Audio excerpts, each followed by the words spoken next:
Bon Temps, Louisiana is a small town that looks quiet on the surface, but everything changes when vampires come out of the coffin.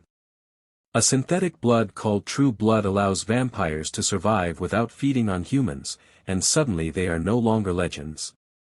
They live openly, demanding civil rights and struggling to coexist with humans who fear and desire them at the same time. In this tense new world lives Sookie Stackhouse, a young waitress with a secret of her own. She can hear people's thoughts, an ability that makes normal human interaction exhausting. Every smile comes with noise, every conversation with unwanted truth. Sookie's life shifts the night she meets Bill Compton, a quiet vampire who walks into Merlotte's bar and grill. For the first time in her life, Sookie hears nothing. Bill's mind is silent, and that silence feels like peace. Their connection is instant, awkward, and dangerous. Bill is over 100 years old, carrying guilt from his human past and shame from his early vampire years. Sookie is drawn to him not just because he is different, but because he treats her like a person instead of a curiosity. Around them, Bon Temps begins to crack. Young women are being murdered in brutal ways, their bodies drained of blood. The town quickly points fingers at vampires. Fear spreads, and old hatred finds a new excuse. Jason Stackhouse, Sookie's brother, becomes entangled in the investigation when his girlfriends start turning up dead. Jason is reckless, addicted to pleasure, and blind to consequences.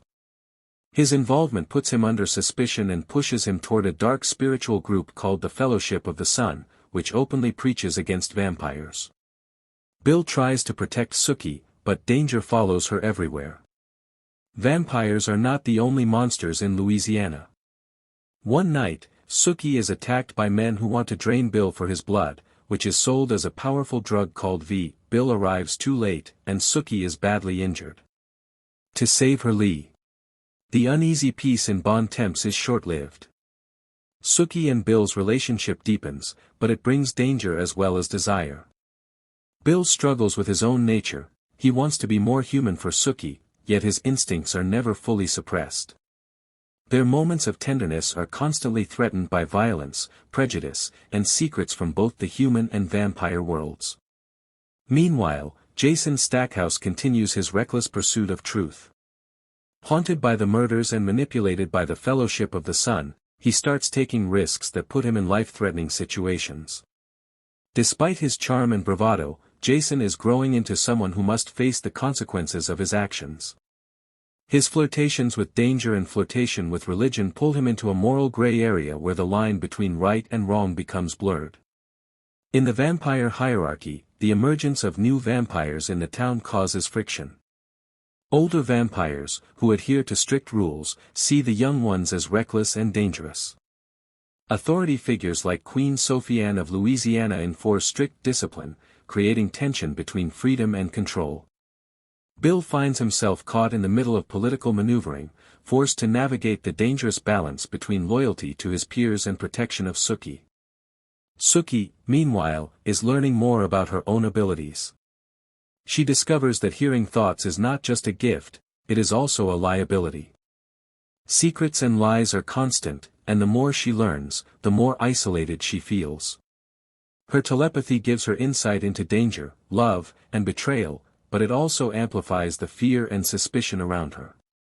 Every conversation she overhears reminds her that even those closest can harbor dark intentions. The town itself becomes a character in its own right. Bon Temps is caught between modernity and old traditions, between humans who fear vampires and vampires who seek acceptance. Local businesses, law enforcement, and social hierarchies are all affected by T. The tension in Bon Temps reaches new heights as the supernatural world increasingly collides with the human one. Bill and Sookie's relationship, once a source of hope and comfort, is tested repeatedly. Bill struggles with his hunger and his moral code, trying to reconcile his vampire instincts with his desire to protect Sookie. At the same time, Sookie's empathy and telepathy reveal dangers that even Bill cannot anticipate. She begins to sense threats lurking in both human and vampire hearts, forcing her to confront the fragility of trust. Jason Stackhouse continues to spiral. His reckless nature drives him into violent situations, but he also uncovers disturbing secrets about those around him. The Fellowship of the Sun's influence grows stronger, preaching that vampires are abominations, and they recruit followers willing to commit crimes in the name of faith. Jason finds himself torn between loyalty to his sister and his attraction to dangerous ideas, highlighting the thin line between morality and desire. Meanwhile, the vampire community in Louisiana faces internal power struggles. Russell Edgington, an ancient and ruthless vampire king, asserts his dominance in the region, spreading fear and violence. He is charismatic but cruel, manipulating younger vampires and humans alike to serve his own ambitions. Bill is forced into confrontation with Russell, realizing that the political games of vampires are far more dangerous than anything humans could pose. Sookie's powers also evolve. She begins to understand that her telepathy allows her to sense not just thoughts but emotions and intentions in ways she never imagined. This newfound depth of perception is both a gift and a curse. She hears whispers of conspiracies, hidden desires, and violent plans that could destroy the town.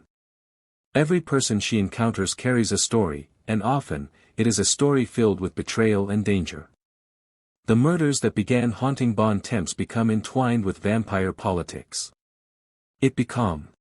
The final stretch of the season plunges Bon Temps into chaos as the consequences of fear, ambition, and supernatural interference reach their peak.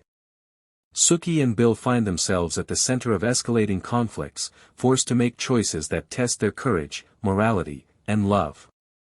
Every alliance is fragile, every decision carries risk, and the line between friend and foe blurs. Russell Edgington emerges as the most dangerous threat yet. His cruelty and cunning extend beyond the vampire community. He manipulates humans, pits vampires against one another, and leaves destruction in his wake. Bill realizes that defeating him will require not only strength but strategy, alliances, and trust in unlikely allies. Sookie becomes a key part of this effort, using her telepathy to uncover secrets and anticipate danger that others cannot see. Jason's reckless behavior reaches a critical point. He becomes both a liability and a hero in unexpected ways. His impulsive actions bring him face to face with deadly enemies, but they also reveal truths that help the town survive. He grapples with guilt, fear, and moral confusion, ultimately proving that courage does not always look like perfection. The chaos forces him to confront who he truly is and what kind of person he wants to become. Meanwhile, the murders that haunted Bon Temps come full circle. The human perpetrators are revealed, exposing the true darkness in the hearts of ordinary citizens. This revelation shakes the town to its core, proving that the most terrifying monsters are not always supernatural, they are often human. Sookie, Bill, and their friends are left to deal with the emotional fallout, navigating anger, grief, and relief. Romantic tensions reach their climax. Sookie and Bill confront the depth of their bond, acknowledging the risks, the intensity, and the sacrifices their love demands. Their connection becomes a lifeline amid the chaos, a fragile constant in a world that is anything but stable. Other relation.